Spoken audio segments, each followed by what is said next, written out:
Bonjour les CP. Dans ce vidéo, on va parler de l'expression écrite comme on a parlé dans le vidéo précédent. On a dit que l'expression écrite se compose de trois parties, c'est-à-dire trois images. La première image s'appelle SI, la deuxième SEM, la troisième SF. Je commence par le SI. Ce sont des mots ou des expressions, des adjectifs, des phrases, comment on fait la description des habits, des cheveux, les sentiments, tout ça, ce sont des phrases et des mots et des expressions pour vous aider à bien écrire l'expression écrite. D'accord? Donc, on commence par le SI. Toujours, je commence mon histoire, c'est-à-dire la première image, par le matin, ce matin, lundi matin, le soir, ce soir, dimanche soir, aujourd'hui, aujourd'hui matin. Toujours, je commence par ces mots, je commence par des mots pareils pour commencer mon histoire. Après ça, je commence à dire le temps, il fait beau, il fait froid, il fait frais, il fait chaud. D'accord? Il fait beau, donc je peux écrire le soleil brille par exemple. Il fait froid, il pleut. Il fait frais, il y a du vent. Il fait mauvais temps, il neige.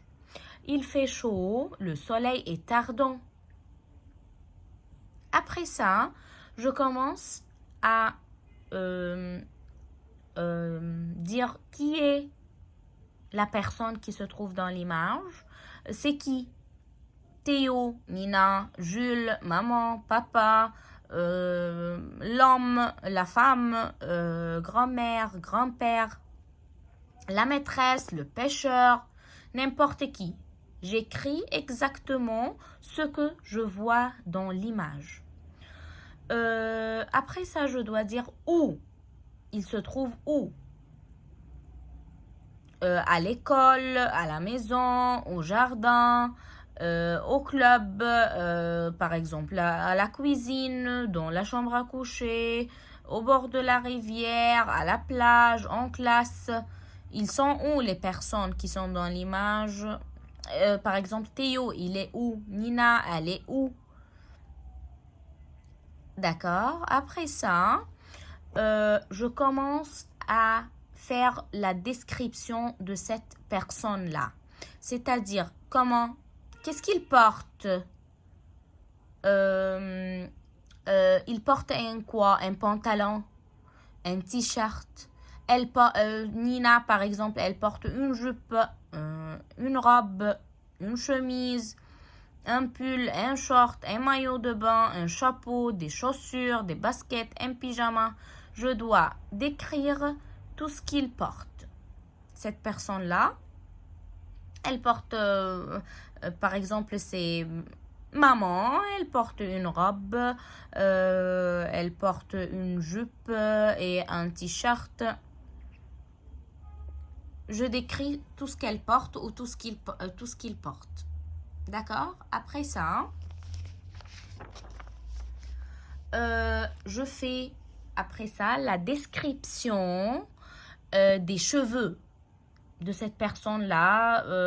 S'il est une seule personne, si c'est plusieurs personnes, je commence à décrire les cheveux. Comme ses cheveux sont courts, elle a les cheveux longs, elle a les cheveux brisés, il a les cheveux bouclés, lisses, il est brun, elle est brune, il est roux, elle est rousse, il est blanc, elle est blonde, etc. Après ça, je dois dire tout de suite qu'est-ce qu'ils font, ces personnages-là, qu'est-ce qu'ils font dans l'image? Ils mangent, ils jouent, ils courent, ils parlent, ils chantent. qu'est-ce qu'ils font? Par exemple, on peut dire il joue au ballon, il prend son petit déjeuner, elle prépare un gâteau, il pêche des poissons, elle va à l'école, il voit ses amis, ils mangent ensemble, il fait du vélo, il se promène, elle arrose les fleurs, etc. Donc, je dois écrire une phrase complète avec un sujet et le verbe. Et après ça, je peux, par exemple, écrire des adjectifs. En écrivant, je peux dire que ce petit garçon Théo, il est grand, il est petit, il est beau, Nina est belle, jolie, gros, maigre, triste, content, joyeux, ravi, heureux, fâché, fatigué, propre, sale, ainsi de suite. Et quand je fais la description des habits, qu'est-ce qu'il porte? Il porte une chemise, par exemple rose. Il porte un pantalon bleu. Elle porte une robe verte. Elle porte une jupe violette. Et ainsi de suite. Vous avez toutes les couleurs: bleu, rouge, rose, vert, orange, noir, violet, jaune, gris, marron, blanc, ainsi de suite. Après ça, je commence la deuxième image. Je commence par ces mots comme ensuite, tout à coup, soudain. Dans le EM, toujours, il y a une action qui se passe. D'accord? Donc, je dois toujours commencer avec ces mots-clés. Ensuite, tout à coup, soudain. Après ça, je termine mon histoire avec des autres mots comme à la fin, enfin, finalement. À la fin, qu'est-ce qui se passe? Et je continue. Et à la fin, dans le SF, je dois dire, et c'est très important, de dire les sentiments. Théo, soit Jules, soit Nina, ils sont comment? Il est content, il est ravi, ils sont ravis, il est joyeux, ainsi de suite. Et encore, je peux terminer mon histoire avec des expressions comme quelle belle journée, quelle mauvaise journée, des expressions qui peuvent exprimer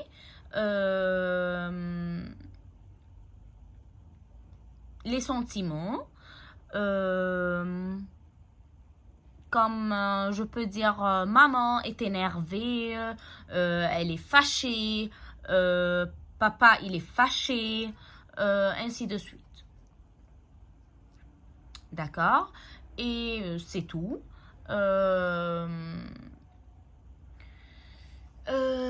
C'est très important et ces mots et ces expressions peuvent aider nos enfants à bien écrire l'histoire ou l'expression écrite comme il faut. J'insiste sur une chose, à écrire des phrases complètes avec un sujet et un verbe. Et encore, je dois commencer la phrase avec une lettre majuscule, toujours. Je commence la phrase par une lettre majuscule et je termine la phrase par un point. Je termine et je laisse une ligne et je continue. D'accord? Bonne chance et merci. Au revoir.